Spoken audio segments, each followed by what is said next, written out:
చూడండి, ఇవి రెండు తయారు చేసుకున్న తర్వాత ఇట్లా చూసుకోవాలన్నమాట. ఇటువైపు దాన్ని ఇట్లా చూసుకొని ఇప్పుడు దీన్ని ఇట్లా వెడల్పు తీసుకొని ఇట్లా వేసుకోవాలి. కన్ఫ్యూజ్ కాకుండా ఇట్లా వెంటనే వేసేసుకోవాలండి. పక్కకు పెడితే మళ్ళీ మర్చిపోయి వేరేది కుడతారు మీరు. వేసేసి ఇప్పుడు మనకి ఇక్కడి నుంచి స్టార్ట్ అయింది అనమాట. ఇప్పుడు ఇక్కడి నుంచి స్టార్ట్ అయింది, ఇది లోపలికి పోద్ది. వేరే దానికేమో ఇటు స్టార్ట్ అయింది. అదే గుర్తు. రెండు ఒకవైపు వచ్చినాయి అంటే తప్పు పోతేనే ఒకవైపు వస్తాయి. ఓకేనా?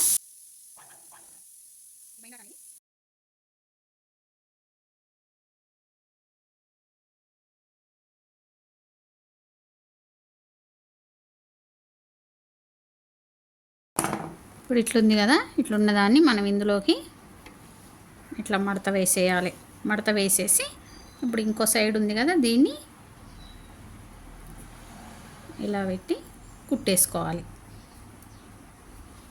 జాగ్రత్తగా ఈ లోపలిది కుట్టులు పడకుండా జాగ్రత్తగా వేసుకోవాలి.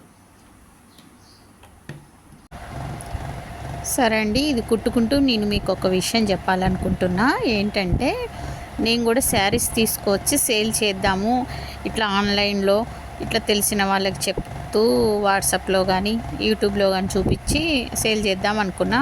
అయితే ఒక వారం రోజుల నుంచి, వారం 10 రోజులు అండి, అటు ఇటు 1 మంత్ నుంచి అనుకోండి, అటు ఇటు అప్పుడప్పుడు బాగా వీడియోలు చూడడం, శారీస్ అంటే ఎక్కడ తక్కువ దొరుకుతాయి ఏంటి అని బాగా శారీస్ చూడడం అవే చేస్తున్నా.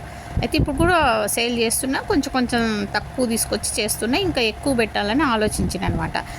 అయితే యూట్యూబ్లో చూసిన కొద్ది నాకు ఏమర్థమైందంటే, అసలు శారీస్ అమ్మే వాళ్ళు ఎక్కువైపోయారండి, కొనే వాళ్ళకంటే అమ్మే వాళ్ళే ఎక్కువైపోయారని అయితే నాకు అనిపించింది. మనం ఒకవేళ శారీస్ అమ్మాలి అనుకుంటే కొంచెం తక్కువకే అమ్మగలిగితేనే శారీస్ అయితే పోతాయండి. అసలు ఎక్కడ చూసిన శారీసే. ఇంతకు ముందంటే షాప్కి వెళ్ళి శారీస్ తెచ్చుకోవాల్సి వచ్చేది, ఇప్పుడు అలా కాదు, ఎక్కడంటే అక్కడ దొరుకుతున్నాయి. కాబట్టి శారీస్ బిజినెస్ చేయడం అయితే చాలా కష్టమని అనిపించింది. కష్టం అనే కంటే కూడా అమ్మే వాళ్ళు ఎక్కువైపోయారు, కొనేవాళ్ళు తక్కువయ్యారు అని అయితే నాకు అనిపించింది.